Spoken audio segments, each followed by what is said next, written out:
Thanks. Appreciate the invitation to come here and talk today. I'm going to talk a little bit different about a little bit of a different topic than the sorts of things we were talking about yesterday. Basically about our brain imaging studies, looking at how the brain ages in populations of older adults and individuals with various forms of disease.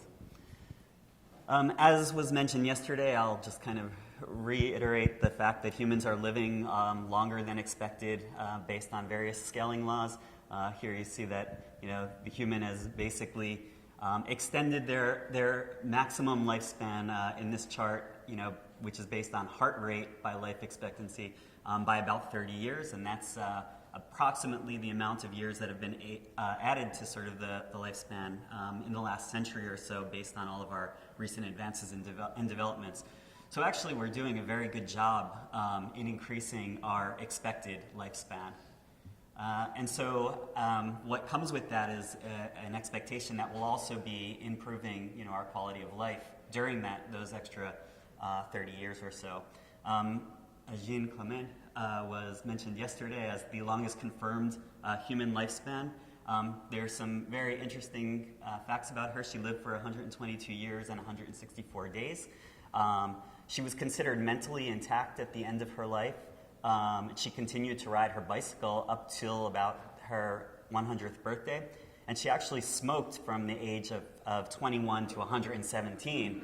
So, I mean, this one example, gives us two important pieces of information to keep track of. One is that sort of, a generic decline is not a necessary consequence, and that there are certainly, there's certainly a very wide range in sort of the preservation of function that one can have at the later stages of life.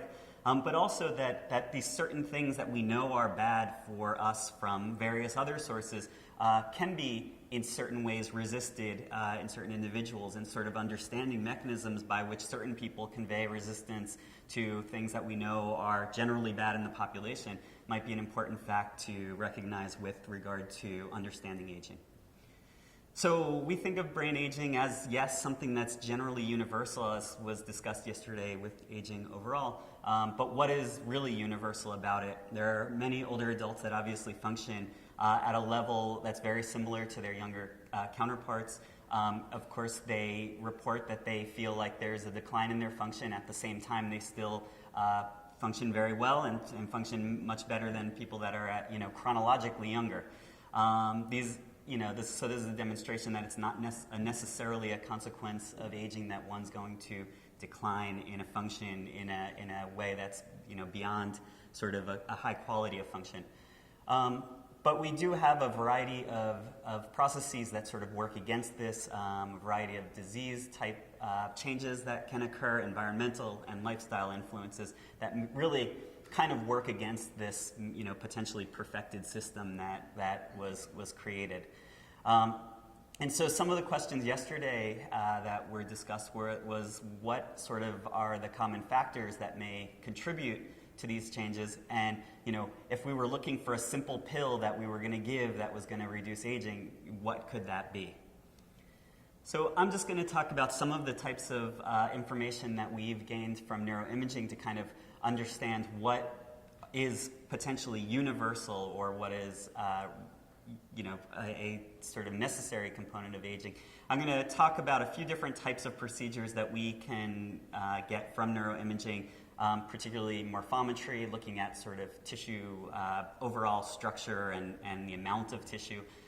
We can also look at tissue structure from a more microstructural perspective, something that gives us some information about some aspects of potentially the histological properties of the tissue. Also physiological properties like cerebral blood flow. I won't talk about some of these other types of measures that we get, measures of brain function, metabolic processes, and neurochemistry. So just an example of what we do with the MRI data. These are what we refer to as cortical surface models. On the left here, you could see a cortical surface model that represents the border between the gray matter and the white matter. And on the right here, you see the border that represents the boundary between the gray matter and the cerebrospinal fluid. And we can take those measures to basically quantify morphometric properties such as the cortical thickness. So here's where those surfaces come from. This is a T1 weighted MRI image. The white matter is obviously in white, the gray matter is in gray, and we create these surface boundaries in red, that gray CSF border, and in blue, the gray-white border. And you can see here sort of the measurements that we're obtaining here, for example, a measure of the cortical thickness or the distance between the gray matter and white matter.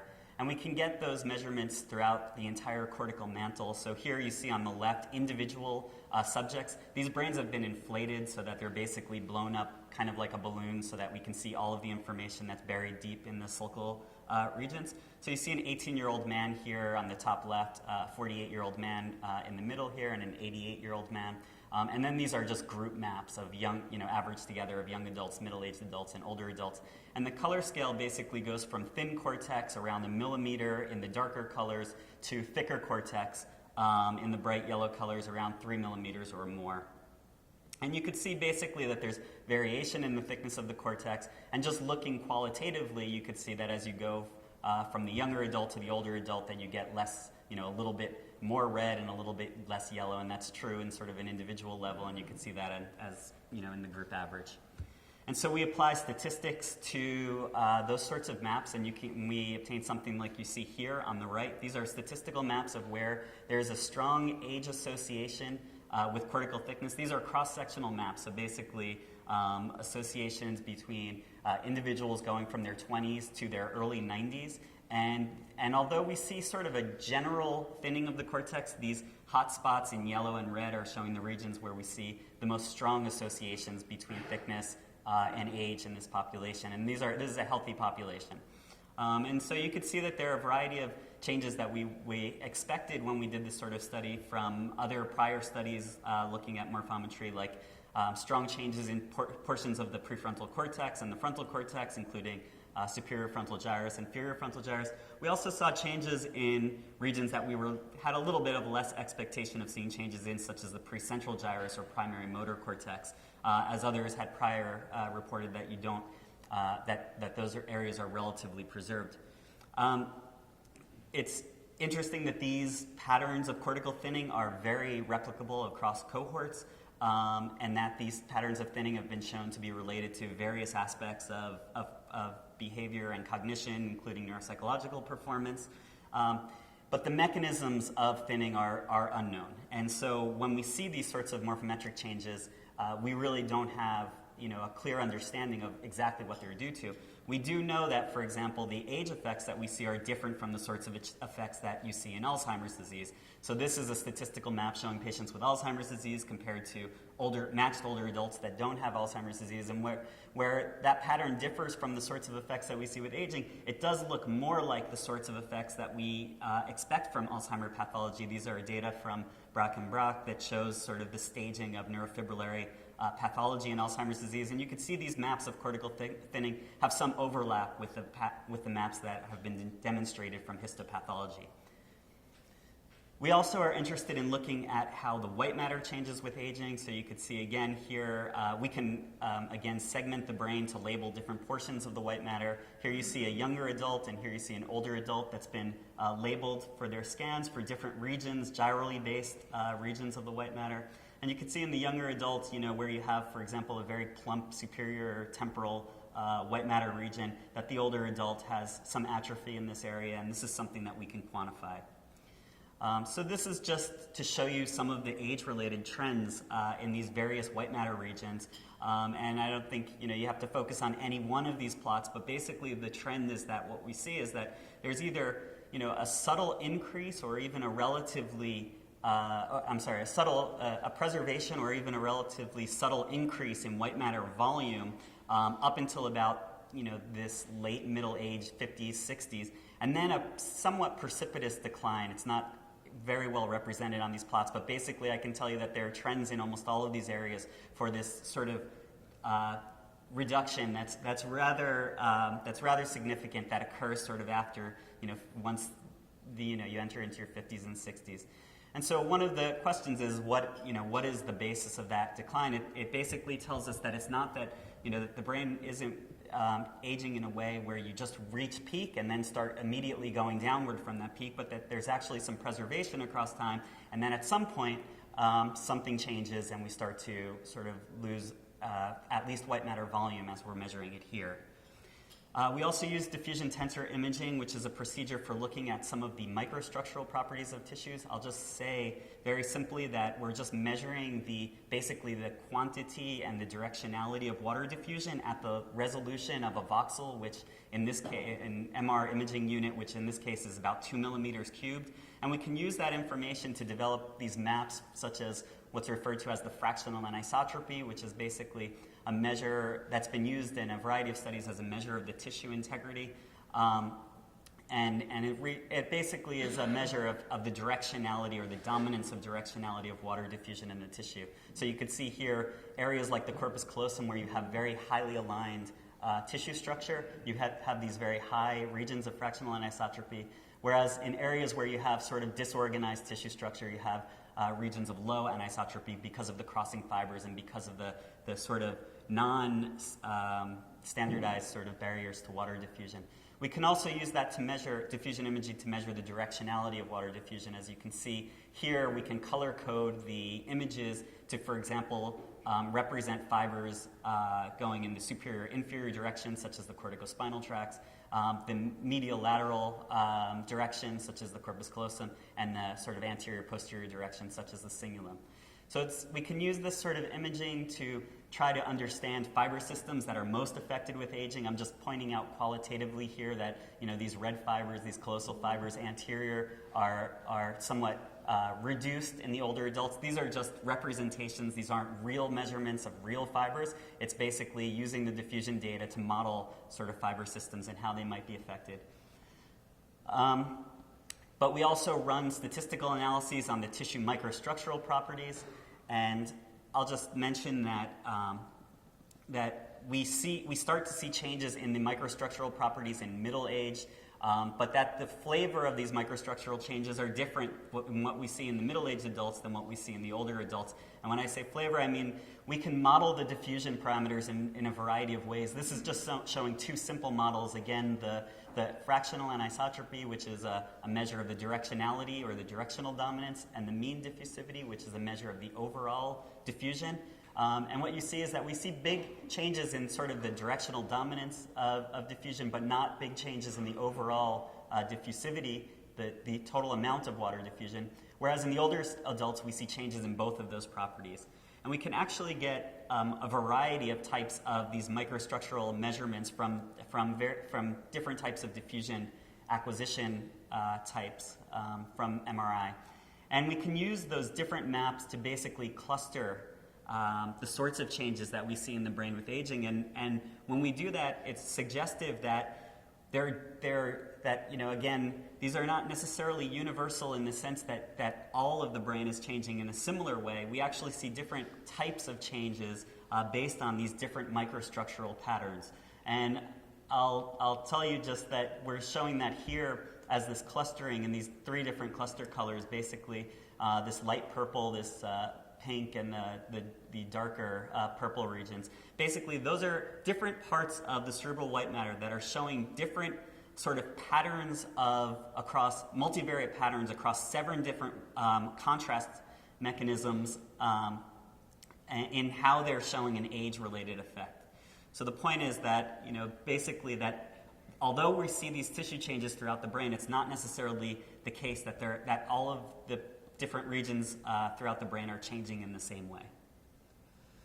Another important fact of aging is that we also start to see these white matter lesions that appear around the same time when we see these big changes in tissue volume, as I had mentioned before, sort of later when people get into 50s, 60s, and later. And these lesions tend to appear in a fairly significant number of older adults. They're typically associated with having some vascular risk factors, such as hypertension. Pathologically, they're accompanied by alterations in the microvasculature. And so people have been using this sort of measure as a marker of surrogate marker of microvascular disease in the brain. And so I'll just kind of end, because I went a little bit longer than I expected to talk about, vascular health and just mention that, so overall what we're realizing, and a number of other investigators are realizing, is how important vascular health is for overall neural health. That really changes in the vasculature may have very likely do have a very important impact on the brain and on function later in life.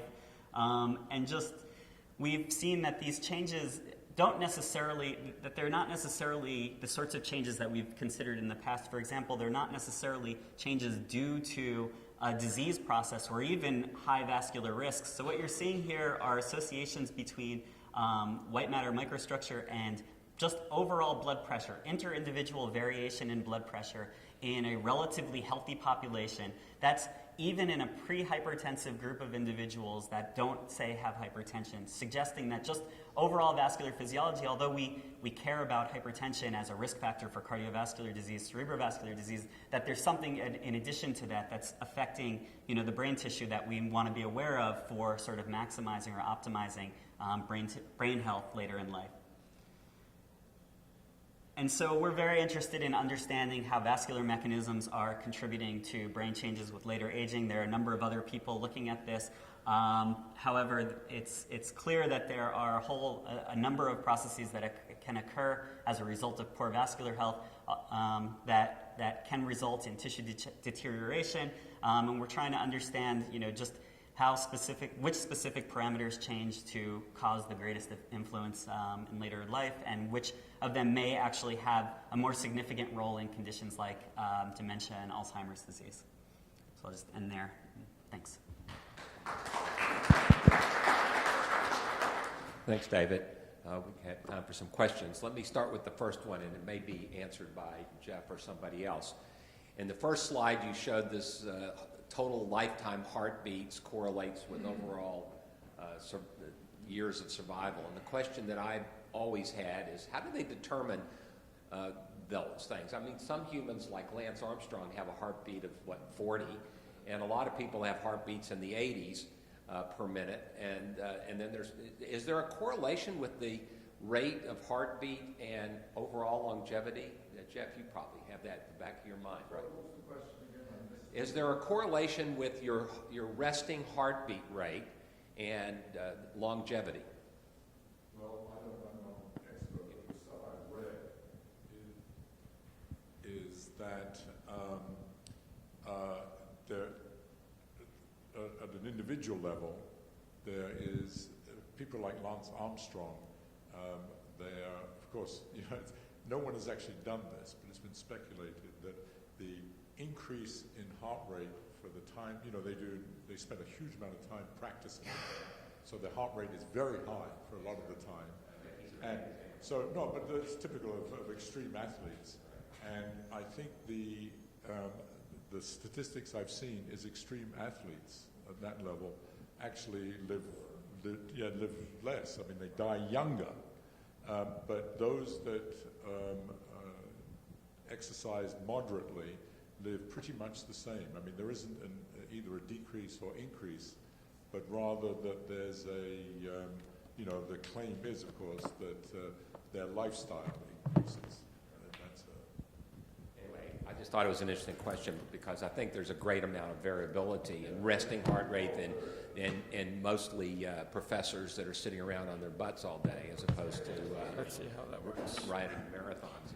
So I have a question for David, actually, and probably for some other people in the room. So let me just say something, and then I'll formulate the question.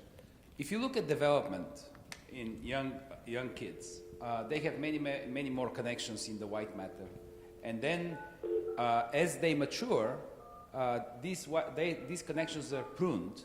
And so it seems that in nature there is some general principle in biology that pruning is easier way to. Please enter the conference PIN number and then press pound. Yeah. Sorry, Carol Marvel will be joining the Okay. call, and the call got dropped. But so pruning seems to be a good way to. Is valid for this conference. Please enter. I have it down in Lowe's volume, sorry.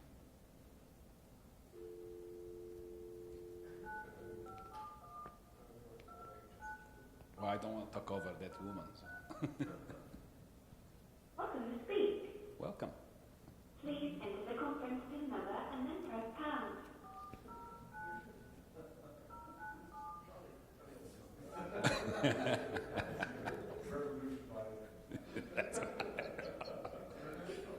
If your car worked like that, you would never get into it, right?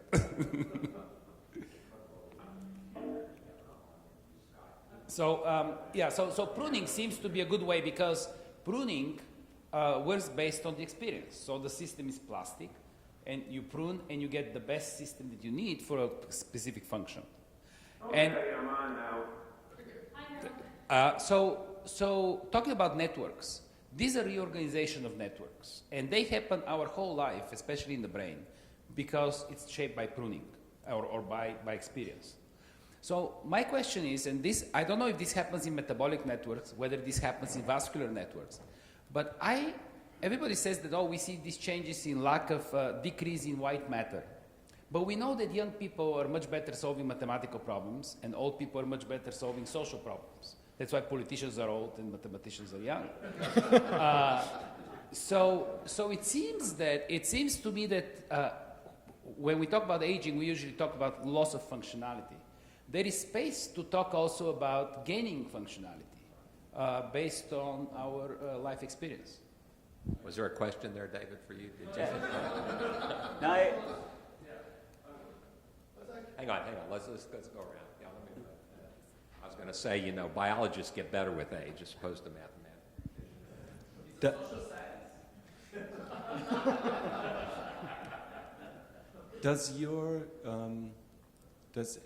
Does the shrinkage of the gray matter happen with the same variability that we see other aging phenotypes over time, or is it stronger correlated to aging? So is it just a mean of decay over time, or is there a putative active process that adds to the variability of the phenotype over time? Does that make sense? yeah. So I'll just say that in our studies, the sorts of effects that I showed there, chronological age is a very strong predictor of cortical thickness. So, and again, this is a cross-sectionally measured. We do look at other parameters and try to determine what may be influencing cortical thickness. So I showed you a nice association between those white matter tissue changes and measurements of blood pressure. We've done the same sorts of analyses with cortical thickness to try to determine whether or not that's a stronger predictor of thickness. And it does, those are related, but again, age seems to be a stronger, chronological age is a stronger predictor. But the conclusion from that then has to be that we have to distinguish between decay or a time process versus what we see in the rest of the body, where there is replenishment of the tissue. So I think that is a good contrast to that, right? Absolutely. The variability is probably added by stem cells being capable of rejuvenating or whatever you want to call it. I had almost identical question, that is this comparison with other organs, for example, and so forth. But I just want to add one other question, small question. You showed some histograms and so on, but do you actually have plots of, say, just simple one of cortical thickness versus time, just to see the decay and so on? I mean, your data was very hard to see on this, and Sure. you had extraordinary variance in the quantities you measured, and there's of course a technical question there as to how credible that is in terms of drawing such conclusions. So I can show you plots. Again, the effects of age, I can say, those have been looked at across multiple cohorts, multiple populations. It's a fairly strong linear trend in the regions that I showed you. There are, again, in the sorts of white matter changes that we were measuring, those have a little bit of a different type of time course to them, but there was a lot of I think you're referring to the variance in the white matter measures, right? Yeah. So there's definitely a lot of variance there, and we're interested in that. There's no doubt. So if you plot those we actually replaced our original plots for that manuscript with the plots that you saw there. But basically, if you plot them as sort of a mean and standard error, you'll see that pattern extremely clearly. It's And do you know what the statistics are? Is it